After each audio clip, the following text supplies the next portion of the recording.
Support comes from the Missouri Forest Products Association.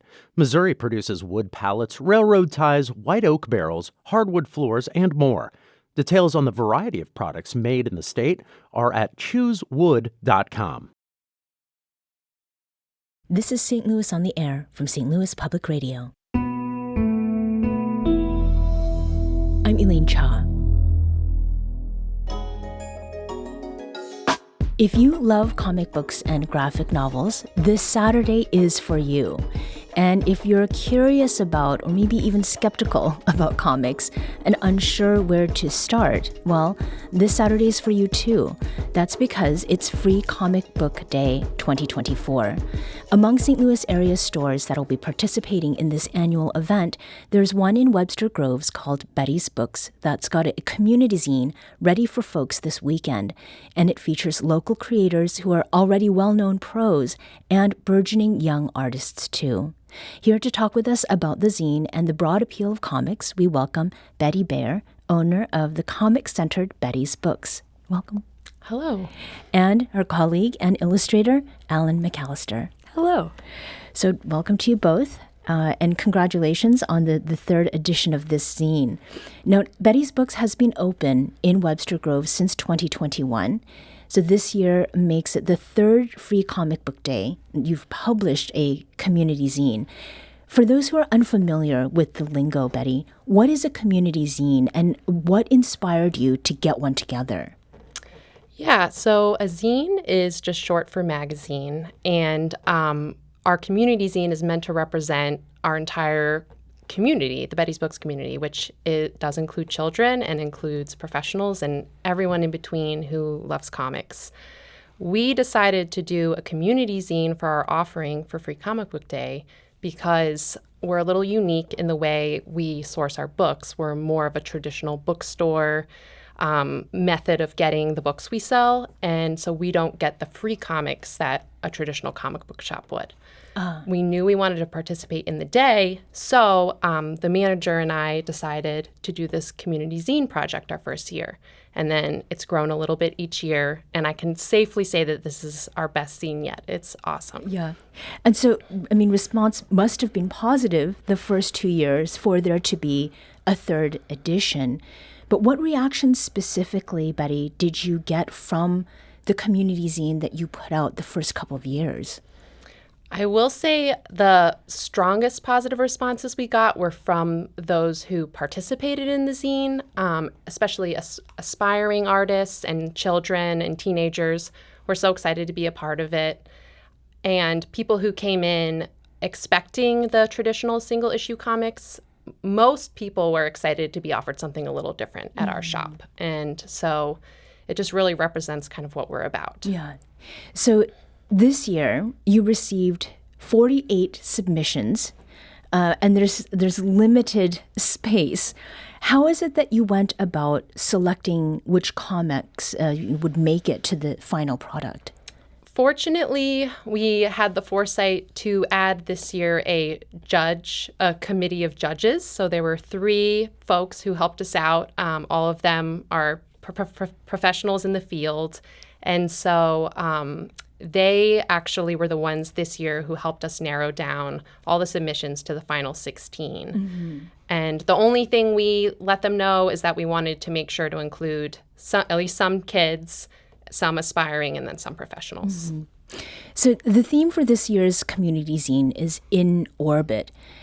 Ellen, insofar as your interest in it, I mean, were you drawn, no pun intended, to that theme, or was it the community aspect of this little publication? I think for me, the two are kind of inseparable because In Orbit's thinking about like relationships and connections to others, but also like the larger community that we have together. So every year it's been like super fun to design and figure out what we want our image to look like for that. And this year was no exception because we had like a great time figuring out we want a space theme, but also like our community is very important. And even like all of the comics inside, every artist interpreted it in a beautiful way. Mm-hmm. So this space and celestial sort of focus, fascination, we had the total solar eclipse. Mm-hmm. I mean, did that have anything at all to do with why In Orbit was chosen as the theme for this year? To be honest, I did not even think about the solar eclipse, but I love that that is a tie-in.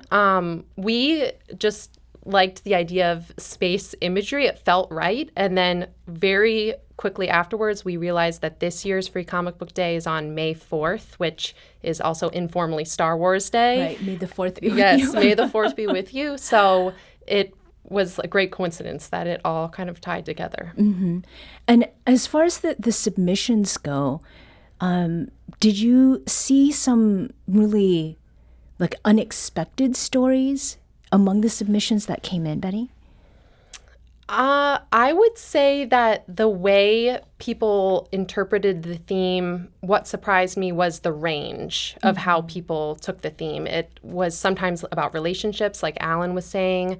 Sometimes it was like a very personal interpretation. There's one that features like a new baby, or there were ones that were, looking at a very global situation and what that means in terms of In Orbit. And then some of them are a little more whimsical. Yeah. So fantasy. Yes. So I loved seeing that. And Ellen, I believe that you also did the cover I did. For this. Mm-hmm. So what was it that you were tapping into in order to create not just visuals, but a vibe that goes with all of the stories that are contained herein?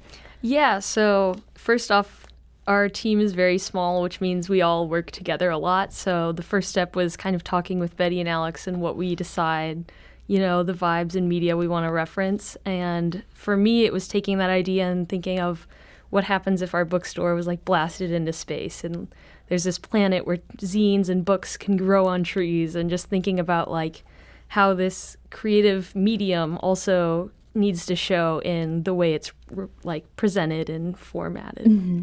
Were you thinking at all about the age range of those who'd be looking at the cover? Yeah, so I feel like I tried to make a very broad style that contains more serious illustrators and also just like a fun appeal for a kid walking by to look at it, because I feel like part of the zine, having those kids in it, is like just inspiring them that they can do this more and that this is a really cool thing and a fun space to explore these things. Yeah. I don't know if this is going to sound strange, but the color scheme and everything, it looks delicious. That's the best compliment. Yeah. So, consume in many different ways. Mm-hmm. Now, the zine does consist of 16 single-page comics with several by well-known creators, as we've just talked about. One of them is the New York Times bestselling writer and artist Matt Kint, whose latest work includes Berserker with Hollywood actor Keanu Reeves. Nice name drop there. And another is Dan Zetwak, who is here on the show talking about his work on the book Missouri Weird and Wonderful. And Dan's art is also featured on St. Louis Public Radio's STL Welcome Kit. But this 2024 community zine also features up-and-coming creators as well as 4 young creators. 2 of them are sisters, Brigitta and Heidi Bredehoft. Now, 11-year-old Heidi told producer Maya Norfleet that she's new to creating comics and shared what she found most rewarding and challenging about her comic, Tibro in Orbit. Challenging was coming up with the plot and obviously drawing the pictures, but rewarding was to see it all finish, and it was really cool to have it picked because I knew that my hard work that I worked on the comic paid off. Now, 13-year-old Brigitta decided to submit a comic after her grandmother saw a post about it in the newspaper, and she said that she enjoyed creating her one-page comic, The Adventure of Super Penguin and Stella, and she's excited her story was selected. When I learned mine was picked for the zine, I was kind of surprised because I just entered it because I'm like, I could try, it would be fun, and it feels kind of cool because this also is the first comic I've made, so to being put with professionals, that's a really cool experience. That was Brigitte and Heidi Bredehoft, sisters whose comics were selected to be in this 2024 community zine published by Betty's Books. Now, in recent years, Betty, we've talked with several professional comic book artists with roots in the St. Louis area. Why include young artists alongside these big-name artists? So the basic reason was, again, we wanted the community zine to represent our community. And we do sell children's books since they're illustrated literature. It kind of goes along with all the other illustrated books we sell. But also, I've seen how wonderful it is for young people to have their work taken seriously and to be able to interact with these more established creators. In a past year, I saw a really great conversation between an established creator and a young person about like what types of pens they use. And they were really like having this big dialogue about it. And that experience is something really special, and I'm happy to facilitate. And also, I think for the professionals, there's sort of a simple joy in doing something just for the fun of it. It isn't something their editor told them to do. It's not a book deal or something. It's just something for the community. Yeah. So, Alan, did you grow up in St. Louis? I did, and I grew up as one of these kids experiencing the comics community with some of these people. So it's really cool to grow up watching it and then now be a part of it. Mm-hmm.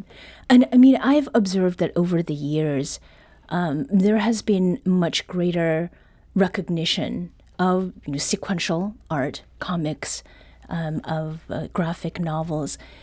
Do you feel like, Alan, looking at what some of the younger folks produced, that you can tell that there has been that kind of exposure, or are maybe the young creators doing things that that might have been considered to be beyond their years because of the sort of the progress that's been made in the industry overall? Yeah, I feel like a lot of people's early inspirations for my generation was manga and anime like Sailor Moon. So seeing like that influence affect us, it's interesting to watch how the books they're reading at our store now is influencing how they make work. So a lot of Dogman is very influential for those kids. Yes. And it's just like, it's really lovely to see how they take it and kind of replicate parts of it, but they add their own like depth and their feelings into it. It's always super lovely. Mm-hmm. Betty, your store, it specializes in selling manga and comic books. What is it about the medium of comic books that's so special to you, and like special enough to have a whole store that's dedicated to it? Yeah, so what to me is really special about comics is that it combines visual art and text and stories in a way that, this sounds a little corny, but that is genuinely magical. It uses a different part of your brain than reading just textbooks.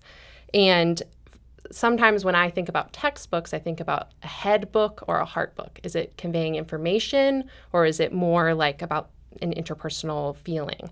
For me, when I read any type of comic, it gets at head and heart at the same time in a way that is unique to any other medium of conveying information. Yeah. So, and I think that gets at something that when I was a child, my uncle had to make the case for my parents to let me read Archie comics because it was thought of as, quote unquote, low art. And now, I mean, it really feels like we're in a very different space.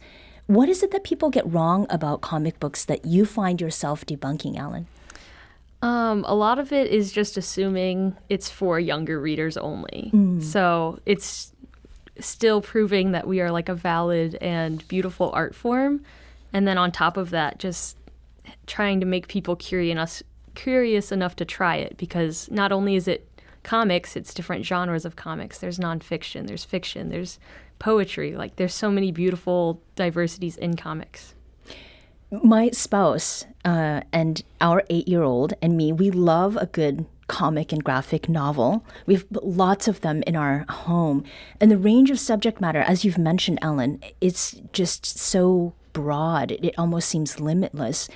What is it that makes comics a great storytelling medium for kids and adults to tell their own stories, Betty? Actually, Alan and I were just talking about this. I think, again, the way it combines visuals and text, it allows people to convey something very personal much more easily. And for a lot of different reasons, comics are a format that have allowed people whose voices aren't always heard to be heard more easily, because they're very accessible. Yeah, and on that note, the Betty's Books website describes the store as a family-friendly, community-oriented, and inclusive shopping experience, providing an opportunity for anyone to enjoy the wide range of books in the comics format. So it's not lost on me that many comic book shops, that is, they're owned by men. That most successful comic book writers and authors are men. And, there's a reason The Simpsons created the comic book guy character. What does a comic book shop need to be legit inclusive in your view, Alan, just in the last minute or so? Yeah, I think it's really important for the space to be inclusive and accessible to everyone. That's a very basic thing. But from there, also just having a welcoming energy and being able to assist people who are maybe newer to it. And just making sure we display comics of every variety. So we have queer stories, BIPOC stories, just making sure there's a diversity in the matter itself, too. Mm-hmm. Last bit of advice, Betty. What should people come this May 4th? What is it that they should come expecting? Come for a very joyful experience. Get your community zine. Get your face painted if you want. And just have the most amazing day celebrating comics. This episode was produced by Maya Norfleet. Our audio engineer is Aaron Dorr. This podcast was mixed and edited by Aaron. Our executive producer is Alex Hoyer. St. Louis on the Air is a production of St. Louis Public Radio. Understanding starts here. Do you find yourself regularly listening to episodes of St. Louis on the Air? Suggest us to a friend you think might enjoy our conversations, and leave us a review and rating on Apple Podcasts on the App Store. It's the simplest way to help people discover our show. Thank you. St. Louis Public Radio is a member-supported service of the University of Missouri St. Louis. Support comes from Missouri Forest Products Association, committed to sustainable and sound conservation of the state's forests, which support more than 41,000 Missouri jobs, resulting in a $10 billion industry. ChooseWood.com.